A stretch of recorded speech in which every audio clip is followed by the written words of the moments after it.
Malek Chebel nous a rejoint. Bonjour et merci d'être avec nous. Je rappelle que vous êtes anthropologue des religions, philosophe aussi, algérien, mais vous connaissez très bien la Tunisie. Est-ce que vous craignez que cet attentat ne fragilise la transition démocratique qui est à l'œuvre, qui est en pleine construction actuellement en Tunisie? Oui, de fait, oui, mais à supposer même que ce ne soit pas justement cet objectif que les terroristes voulaient atteindre.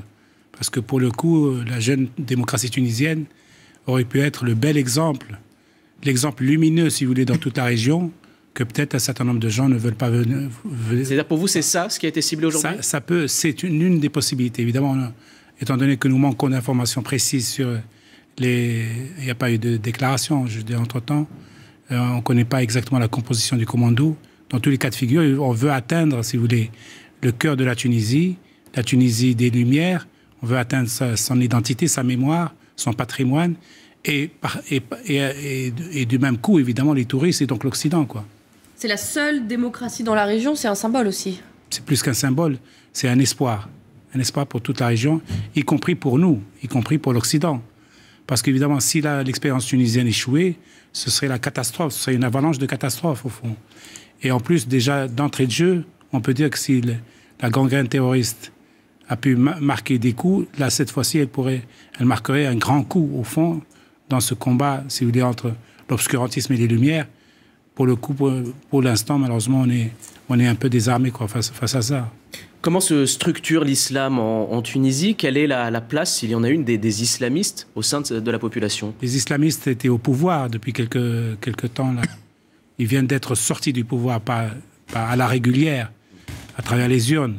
Et c'était un exemple absolument spectaculaire de notre point de vue, du point de vue de tout point de vue d'ailleurs, puisque le peuple tunisien, dans la paix, a dit non à l'islamisme et à l'islamisation de la société. Maintenant, quels que soient les commanditaires, si vous voulez, de cet attentat, on voit bien que la nébuleuse est encore là et que la Tunisie est quand même fragile. Même si c'est un grand pays par le cœur, c'est un très beau pays d'humanistes vraiment avérés, avec une grande histoire, une très longue histoire, un pays accueillant, un pays chaleureux.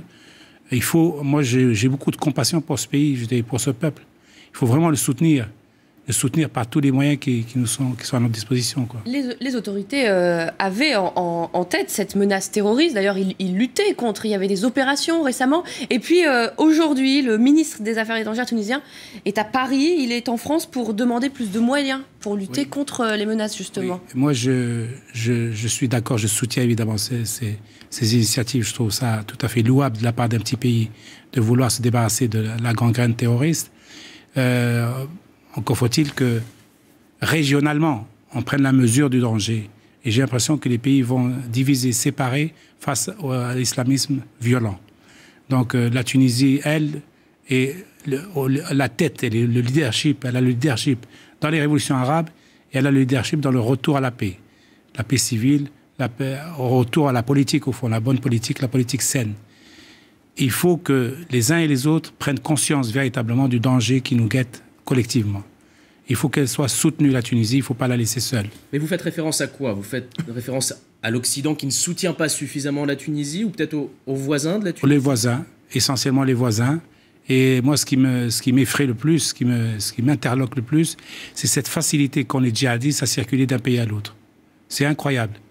On a l'impression que toutes les frontières sont poreuses au point que chaque jour, on apprend qu'il y a un foyer djihadiste dans une région. Et donc ça, c'est pas normal. Quand on a des policiers constitués, des États constitués, il faut vraiment qu'ils se parlent, ces policiers, pour pouvoir voir de quelle manière freiner la facilité de progression de ces gens-là.